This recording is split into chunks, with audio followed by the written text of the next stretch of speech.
Maka aku juga akan menertawakan celakamu. Aku akan berolok-olok apabila kedahsyatan datang ke atasmu. Apabila kedahsyatan datang ke atasmu seperti badai, dan celaka menentang kamu seperti angin puting. Apabila kesukaran dan kecemasan datang menimpa kamu.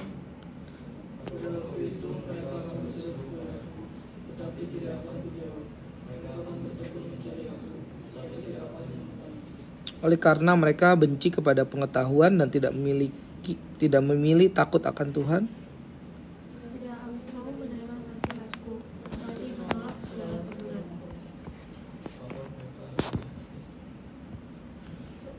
Lagi-lagi, ya 31. Maka akan dan menjadi kenyang oleh. Sebab orang yang tak berpengalaman akan dibunuh oleh keengganannya, dan orang bebal akan dibinasakan oleh kelalaiannya. Kita baca bersama. Tapi siapa mendengarkan aku, ia akan tinggal dengan aman, terlindung daripada kedahsyatan malapetaka. Kita berdoa sekali lagi. Tuhan, depan kami ada teks yang kami nggak pernah mengerti, kami nggak pernah tahu, kami nggak pernah paham. Kalaupun kami paham, kami pura-pura paham. Kalaupun kami sepertinya paham, kami tidak melakukan. Biarlah kami bisa memahami, biar kami bisa melakukan, biar kami bisa mengerti semua ini. Karena Engkau, karena anugerah-Mu Tuhan, karena Roh Kudus menerangi kami semua hari ini. Demi nama Yesus Tuhan, amin. Oke, kita coba lihat dari ayat 20 ya. Hikmat berseru nyaring di jalan-jalan, di lapangan-lapangan ia memperdengarkan suaranya gitu ya. Nah, kalau kalian baca di sini hikmat itu apa sih gitu ya? Hikmat itu ya di sini Tuhan sendiri gitu ya. Takut akan Tuhan adalah permulaan pengetahuan, tapi orang bodoh menghina hikmat dan didikan ya, menghina didikan Tuhan gitu ya, menghina hikmat Tuhan gitu ya. Nah, Tuhan yang sama gitu ya. Tuhan yang berseru-seru ya, yang nyaring ya, berseru dengan nyaring di jalan, di lapangan memperdengarkan suaranya ya. Tuhan yang memberitahu kita gitu ya, memberitahu kalian gitu ya, memberitahu teman-teman kalian gitu ya, bahwa untuk ikuti didikan, ikutin hikmat dari Dia gitu ya. Tuhan udah memberikan suaranya gitu ya, dengan sangat nyaring gitu ya, di lapangan dan seterusnya ya. Kita nggak bisa alasan gitu ya, nggak bisa alasan bahwa saya nggak pernah dengar gitu misalnya suara Tuhan gitu ya.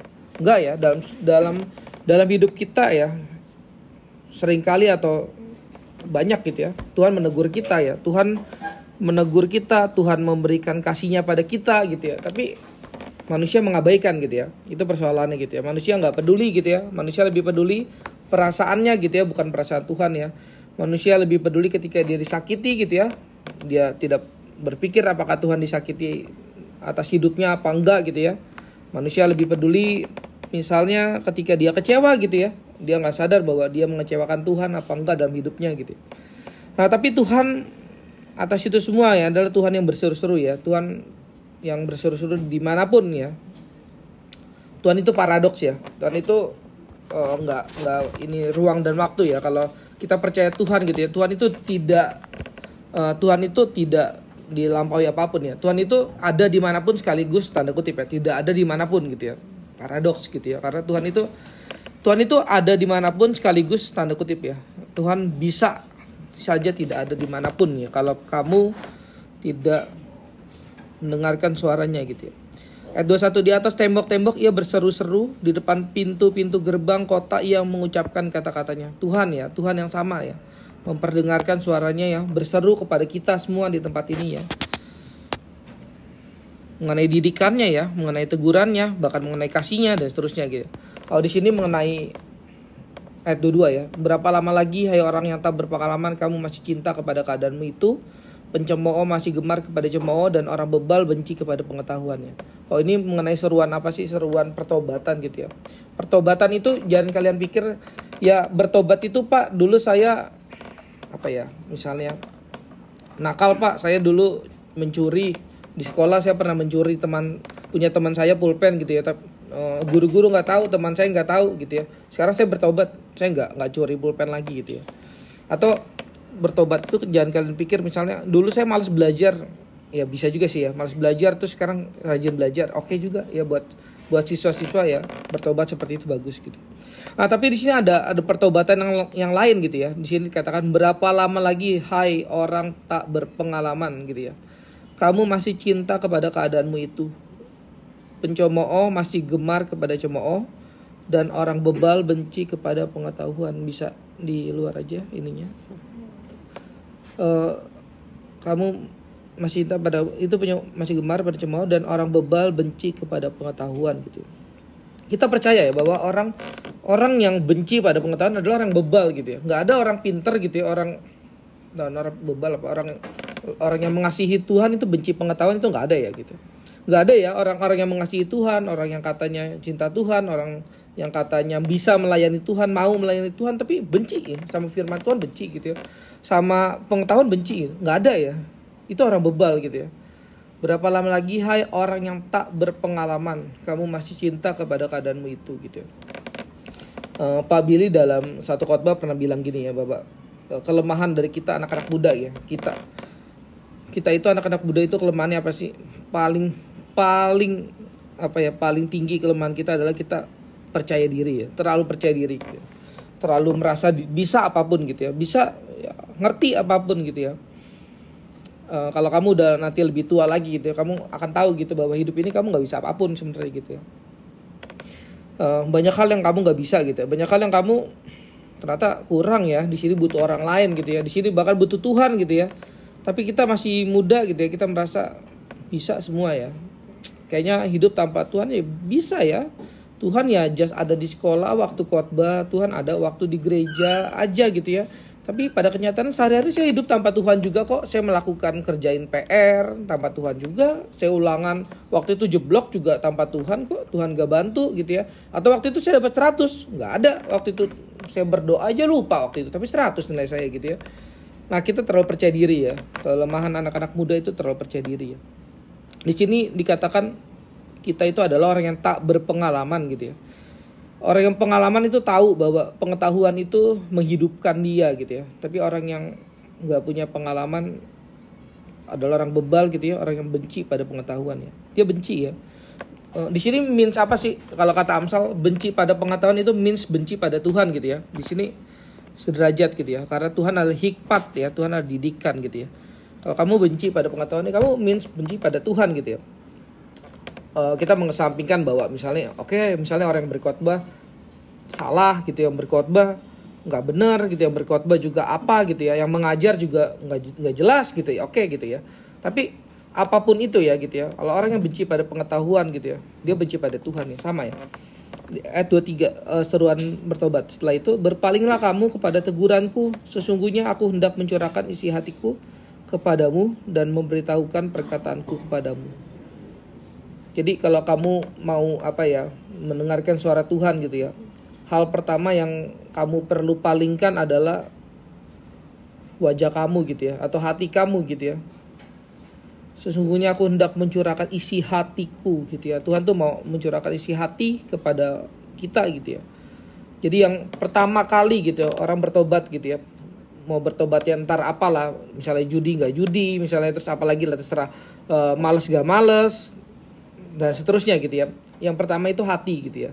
Jadi kalau kalian bertobat ya, misalnya saya mau mulai misalnya nanti SMA, waktu itu Bapak juga SMP males ya luar biasa ya, kerjaannya main basket tuh setiap hari, kerjain ya pokoknya jeblok lah nilai-nilai ya. Terus tapi Bapak mau pikir ya, SMA gue mau rajin belajar gitu ya. Nah, ketika kamu mau bertobat gitu ya, SMA pokoknya, atau yang nggak usah SMA ya, kelamaan kalian masih SMP, besok saya mau rajin belajar gitu ya. Nah, itu tuh yang berubah itu harusnya hati kamu dulu ya, bukan kegiatan kamu. Ya udah, besok saya mau berubah, saya mau belajar, saya susun jadwal kegiatan, besok mau belajar apa, bukan gitu ya. Tapi hati kamu yang berubah gitu, hati kamu pada Kristus gitu ya. Kalau hati kamu pada Kristus, maka ada pertobatan gitu ya. Tapi kalau kamu susun kegiatan, besok mau apa, itu cuman berubah kegiatan ya, bukan berubah hati ya. Tapi pertobatan adalah perubahan hati kepada Tuhan ya, bukan perubahan kegiatan gitu ya. Kamu lebih rajin aja gitu ya, kamu punya lebih teratur aja gitu ya, dan seterusnya gitu. Tuhan itu ingin hati kita yang berubah ya. Tuhan itu ingin hati kita yang jadi baru gitu ya. Gimana sih? Kamu tahu gak sih orang yang hatinya lama diperbarui oleh Tuhan gitu ya, itu manusia yang baru gitu ya. Manusia yang seperti misalnya siapa, Jenis yang tidak dikenal gitu ya oleh orang lain gitu ya, tapi dikenal oleh Tuhan gitu ya, karena hatinya baru gitu ya. Jason yang tidak kok Jason kayak berubah ya? Iya, memang harus berubah. Orang Kristen harusnya berubah. Tapi kok kayak Jason nggak pernah berubah ya dari kelas 7? Itu ada yang salah berarti ya gitu ya. Ada yang salah gitu ya. Kita itu harusnya berubah gitu. Karena hati kita berubah gitu ya. Hati kita pada Tuhan gitu ya. Ayat 24. Oleh karena kamu menolak ketika aku memanggil dan tidak ada orang yang menghiraukan ketika aku mengulurkan tanganku. Ya, Tuhan mengatakan sampai seperti ini ya. Kamu menolak ketika aku memanggil dan tidak ada orang yang menghiraukan ketika aku mengulurkan tanganku. Bahkan kamu mengabaikan nasihatku dan tidak mau menerima teguranku. Bayangin ya, Tuhan aja diginiin gitu ya. Tuhan aja diginiin, apalagi teman kamu gitu ya. Apalagi teman-teman ya, apalagi cuman orang tua gitu ya, apalagi cuman guru ya. Tuhan aja diginiin gitu ya. Luar biasa gitu kan, pemberontakannya terhadap Tuhan. Tuhan gitu ya, diabaikan nasihatnya, apalagi cuma guru. Ya guru, ya elah, cuma guru. Apalagi cuma ya orang tua, cuma mama, ntar juga mati. Ya cuma nenek, udah tua lagi umur 80, ntar bentar lagi mati. Tuhan aja digituin gitu ya, apalagi neneknya gitu ya. Apalagi kakeknya, apalagi teman gitu ya. So pinter lu. Umur kita sama, gak usah so pinter gitu ya. Lu aja nilai jelek, gak usah so nasihatin gua gitu ya. Tuhan aja digituin, apalagi teman-teman ya. Kamu bisa lihat ya, orang hidupnya seperti ini akan jadi seperti apa gitu ya. Maka ayat 26 ya, maka aku juga akan menertawakan celakamu. Tuhan akan berbalik gitu. Tuhan itu bukan Tuhan yang bisa dipermainkan ya gitu ya. Kata Tuhan, aku akan berolok-olok apabila kedahsyatan datang atas kamu. Keadilan Tuhan datang kepada kamu ya. Tuhan itu bukan pecundang ya. Ketika kamu mempermainkan dia, oh nanti dia tuh mohon-mohon lagi pada kamu. Oh tolong dong, berubah dong Noah berubah dong. Sampai nangis-nangis. Enggak, Tuhan itu bukan pecundang seperti itu. Tuhan itu powerful ya, so powerful ya. Tuhan itu api ya, kasih dan api gitu ya. Ya, Tuhan itu kasih sekaligus api gitu ya. Tuhan bisa membakar kita ya dengan kasihnya gitu ya. Tapi Tuhan juga bisa membakar kita dengan apinya, keadilannya gitu ya. Tegurannya ketika diabaikan, Tuhan akan berbalik gitu ya. Tuhan bukan Tuhan yang bisa dipermainkan gitu ya. Hati-hati ya kalau kalian mencoba kayak menipu Tuhan ya, meliciki Tuhan gitu ya. Hati-hati ya. Pertama kalian menipu diri sendiri gitu ya. Terus menipu diri sendiri, akhirnya tertipu oleh diri sendiri ya, tertipu oleh orang lain, bahkan menipu Tuhan ya, seakan-akan Tuhan bisa ditipu dan seterusnya ya. Ayat 27, apabila kedahsyatan datang ke atas kamu seperti badai dan celaka melanda kamu seperti angin puyuh, apabila kesukaran dan kecemasan datang menimpa kamu, pada waktu itu mereka akan berseru padaku tapi tidak akan kujawab. Mereka akan bertekun mencari aku tapi tidak akan menemukan aku.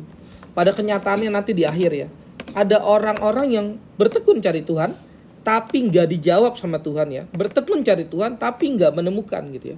Jadi kamu jangan pikir gini ya, kamu sering dapat ilustrasi yang mungkin Bapak mau bilang secara keras gitu ya, sesat sih ya gitu ya. Tapi ya udahlah, kamu udah pernah menerima itu ya, mungkin kamu juga percaya gitu dan seterusnya gitu ya. Kamu kan pikir kayak, oh Tuhan itu pegang tangan kita, bukan kita pegang tangan Tuhan. Kalau kita pegang tangan Tuhan, kita lepaskan, kita hancur gitu ya. Tapi Tuhan nih yang pegang tangan kita mau jatuh, mau apa, Tuhan pegang tangan kita. Ya itu ada betulnya gitu ya tentu ya. Tapi kamu lihat di sini ya, bahwa kesempatan itu bukan pada kamu gitu ya, tapi pada Tuhan gitu ya. Kalau jadi kayak bukan udah Tuhan terima kapanpun kamu bertobat. Nanti SMP nggak bertobat gak apa-apa, nanti SMA aja gitu ya. Oh SMA belum bertobat, ya udah nanti pas nikah atau pas punya anak gitu kali, mungkin punya anak kamu akan lebih sadar bahwa oh iya kita nggak boleh bandel, kita nggak boleh lakukan yang tidak bertanggung jawab dan seterusnya gitu ya. Ya nantilah pas punya anak bertobatnya, jangan pas SMP gitu ya. Nah kamu pikir bahwa Tuhan itu pasti terima pertobatan kamu gitu ya. Kamu salah gitu ya. Kamu dapat ajaran sesat kalau gitu ya. Tuhan tuh gak pasti terima pertobatan kamu. Momentum pertobatan tuh di Tuhan, bukan di kamu. Tuhan suruh kamu bertobat hari ini, kamu enggak gitu ya. Besok kamu bertobat belum tentu Tuhan terima gitu ya. Jadi bukan, oh kapanpun saya mau bertobat Tuhan pasti terima. Itu ajaran sesat ya. Kamu bacalah Alkitab baik-baik ya. Tuhan bukan seperti itu gitu ya. Tuhan bukan selalu buka tangannya terhadap kamu, bukan gitu ya. Ketika Tuhan buka tangan terhadap kamu itu ada waktu ya, ada kairos, ada waktu Tuhan gitu ya. Kalau kamu hiraukan ya terserah gitu ya. Nanti suatu saat kamu buka tangan kamu, Tuhan tidak buka tangannya, Tuhan akan begini gitu ya. Tuhan akan lihat kegagalan kamu, lihat ya kejatuhan kamu dan seterusnya. Tuhan akan mengolok-olok kamu, Tuhan akan mentertawakan kamu gitu ya. Oh, kejam banget Tuhan. Bukan Tuhan kejam. Tuhan udah kasih kesempatan pada kamu tapi kamu abaikan gitu ya. Tuhan tidak bisa dipermainkan ya. Ayat 29, oleh karena mereka benci kepada pengetahuan dan tidak memilih takut akan Tuhan, tidak mau menerima nasihatku tapi menolak segala teguranku gitu ya. Tuhan ditolak gitu ya. Pengetahuan Tuhan tidak, bahkan dibenci ya. Ayat 31, maka mereka akan memakan buah perbuatan mereka dan menjadi kenyang oleh rencana mereka. Jadi kamu nanti ya akan kita ya yang menolak Tuhan, kita yang mengabaikan didikan Tuhan ya akan menerima akibatnya gitu ya. Itu fair gitu ya. Itu bukan Tuhan kejam, it's fair ya. Adil ya, sangat adil gitu ya. Sebab orang yang tak berpengalaman akan dibunuh oleh keengganannya dan orang bebal akan dibinasakan oleh kelalaiannya. Tapi siapa mendengarkan aku, ia akan tinggal dengan aman, terlindung daripada kedahsyatan malapetaka. Di akhir Tuhan ngomong kalimat ajakan gitu ya. Siapa mendengarkan aku, ia akan tinggal dengan aman, terlindung daripada kedahsyatan malapetaka. Kiranya kita jadi orang-orang yang